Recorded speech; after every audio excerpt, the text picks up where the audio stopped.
You can't adopt what you don't understand, and you can't challenge what you don't even recognize. In the age of AI, digital literacy isn't just a skill, it's a form of civic defense. Today is the sixth episode: Digital Literacy, the Missing Link in Africa's AI Journey.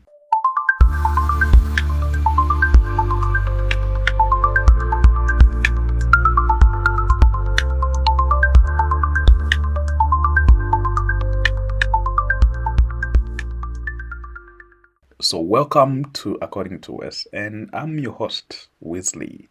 In this episode, we are looking at something less flashy than self driving cars or robot doctors, but far more foundational, and that is digital literacy.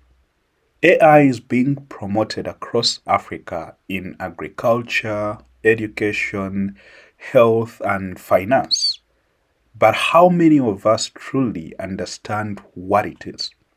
How many know what happens when our data is collected from a loan app or when a chatbot gives us medical advice? This isn't just an academic question. Today, we will explore why digital literacy is the critical bridge or even the missing link between African citizens and a future where AI is used responsibly and for the public good. So, what is digital literacy in the age of AI? First, let's be clear. Digital literacy today means much more than just knowing how to use a smartphone or post on Facebook.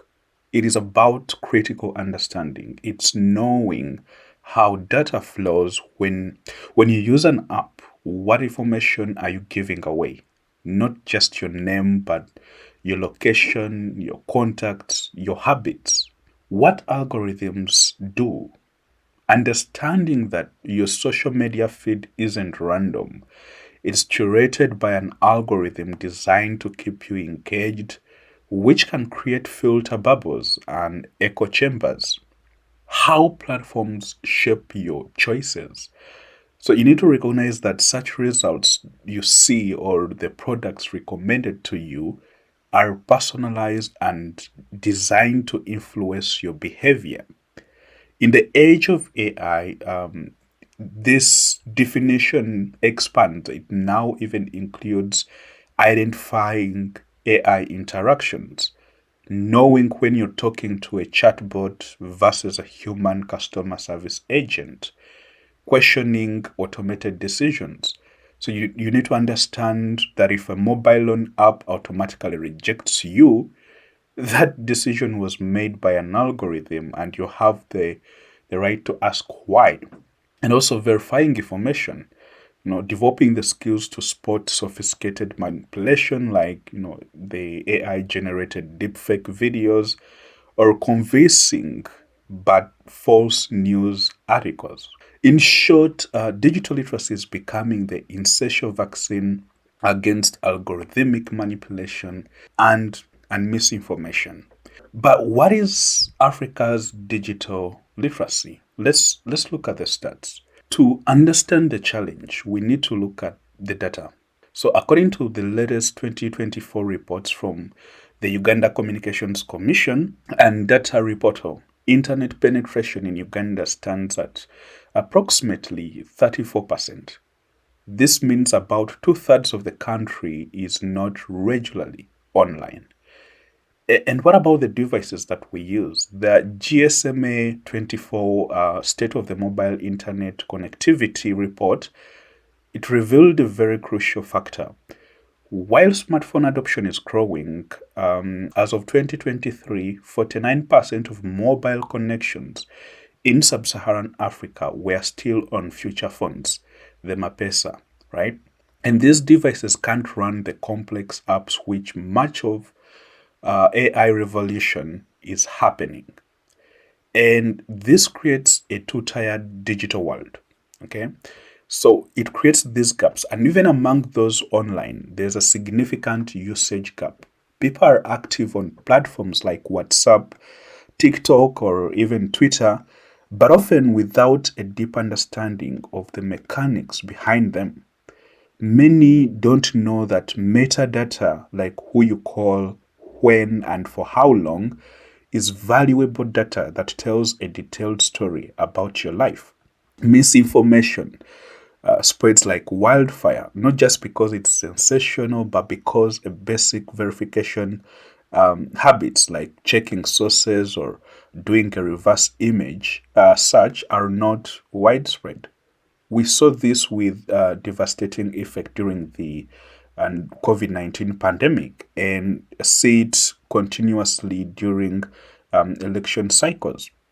So we cannot build a truly inclusive AI future if the majority of people don't even have the tools to understand the systems they are already interacting with every day. And so, what happens when digital literacy is low? When digital literacy is low, the promise of AI can, quickly turn into peril. So, for instance, AI tools get misused or mistrusted. There are studies on agri-tech adoption in Africa that show many smallholder farmers are hesitant to use AI-powered apps that provide weather forecasts or pest detection. And the question is why?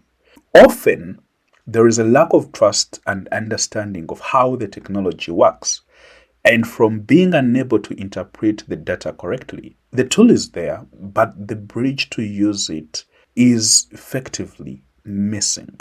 And people are more vulnerable to manipulation. During recent elections in several African countries, researchers have documented the use of political bots and coordinated disinformation campaigns to exploit social tension, sway public opinion. Without the skills to spot fake accounts or synthetically generated content, citizens can easily be manipulated. Also, AI systems evolve without public input. If people don't know they have a right to data privacy or don't understand how to give meaningful consent, then AI systems are built on a foundation of extraction, not participation. The technology evolves to serve the interests of the companies building it, not the public it's meant to serve. And there's also urban-rural divide, which continues to deepen. Those with stronger digital skills, often concentrated in urban centers like Kampala or Nairobi, are better positioned to get the jobs, training, and benefits of an AI-driven economy. Meanwhile, rural communities without reliable internet or affordable devices or even relevant training fall far behind, reinforcing these historical inequalities that have come to be the norm in our society. So, you may now ask yourself, what do we do? Because this isn't an unsolvable problem. Building digital literacy requires a multi pronged approach. One, we can think of embedded digital and AI literacy into education. This is already, starting. Uganda's new secondary school curriculum, for example, is shifting towards competency-based learning. This is a perfect opportunity to embed modules, not just on how to use a computer, but on critical thinking about platforms, data ethics, and online safety. You also can think of using trusted, accessible media. In a country like Uganda, where radio is the most dominant mass medium, it is a powerful tool. So, digital literacy campaigns explaining AI, phishing scams, and misinformation in local languages like Luganda, Luo can reach millions who are not online. We need to also translate these digital concepts into everyday language. And we also need to empower community leaders and journalists. We need to train journalists, religious leaders, and local civil society organizations. When they understand the issues, they can act as trusted messengers and watchdogs, explaining the impact of technology to their communities in a way that is relevant and easy to understand. Also, we need to launch practical public awareness campaigns. Governments and telcos can collaborate on simple, memorable campaigns. Think of things like gamma quality. Verify the source before sharing, or campaigns that equate digital safety with personal health and financial safety or security. So, in a continent where oral tradition is very strong, storytelling can teach digital wisdom far more effectively than a technical manual could ever do. So, as we close out this episode, AI can be a powerful force for development, but only for those who can understand and engage with it. If we fail to democratize understanding, we will never democratize opportunity.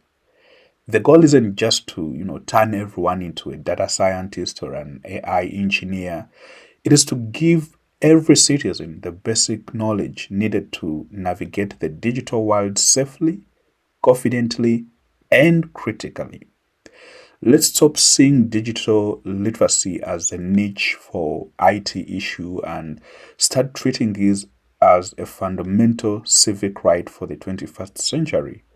That is it for this episode of According to Wes. In the next one, we will take a dive into AI and the African economy. Where is the investment flowing? Who is building the next generation of African startups? And what does the rise of AI mean for jobs and innovation on the continent? Until then, you stay curious and stay critical. But before you sign out, try to follow us on Spotify, on Apple Podcasts, subscribe on YouTube so that you don't miss the upcoming episode, but also for you to follow up on the previous episodes. Thank you and see you next week.